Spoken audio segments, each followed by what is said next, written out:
বন্ধুরা, আজ আমি তোমাদের সঙ্গে একটা সুন্দর জিনিস শেয়ার করছি। কী বলো তো, মাছের মাথা দিয়ে মুড়িঘণ্ট।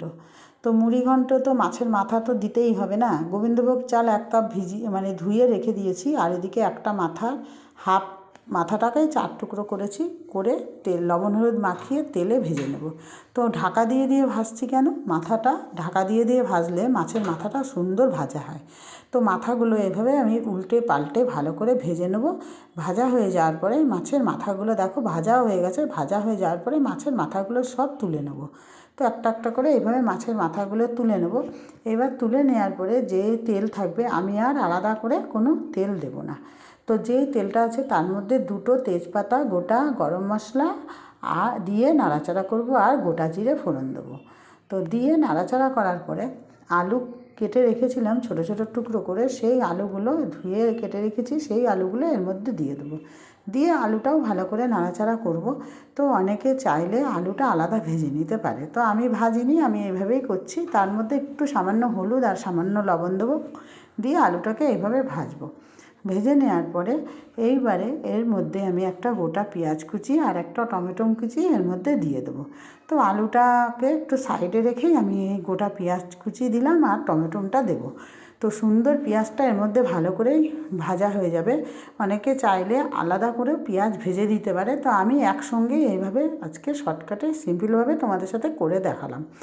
তো তারপরে সব ভাজা হয়ে যাওয়ার পরে সব সাইডে রেখে আলু আর টমেটো আর পেঁয়াজ ভাজাটাকে সাইডে রেখে এর মধ্যে স্বাদ মতন আদা জিরে বাটা, একটু গরম মশলা 1 চামচের মতো, কাশ্মীরি মির্চ, স্বাদ মতো চিনি আর স্বাদ মতো লবণ, মানে পরিমাণ মতো লবণ দিয়ে এটাকে সাইডে আলুগুলোকে রেখে এভাবে কষিয়ে নেব।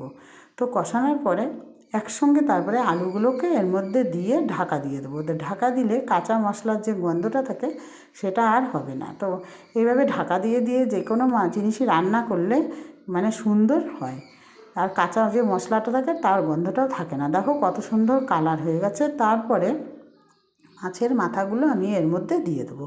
তো মাছের মাথাগুলো দিয়ে ভালো করে এর সঙ্গে কষিয়ে বেশ মজে যাবে। তো কষানোর পরে আমি এর মধ্যে যে ধুয়ে রেখেছিলাম গোবিন্দভোগ চাল, এটা আমি এর মধ্যে দিয়ে দেবো। দিয়ে এটার সঙ্গে ভালো করে নাড়াচাড়া করব, যাতে মাথাটার সাথে চালগুলো ভালো করে মিশে যায়। তো মিশে যাওয়ার পরে এইভাবে একটু নাড়াচাড়া করব কিছুক্ষণ ধরে, যাতে পুরো চালটার সাথে পুরো মশলাটা মেখে যায়। মেখে যাওয়ার পরে তখন আমি কটা মটরশুঁটি দিয়ে দেবো। মটরশুঁটি যে দিতেই হবে এর কোনো মানে নেই।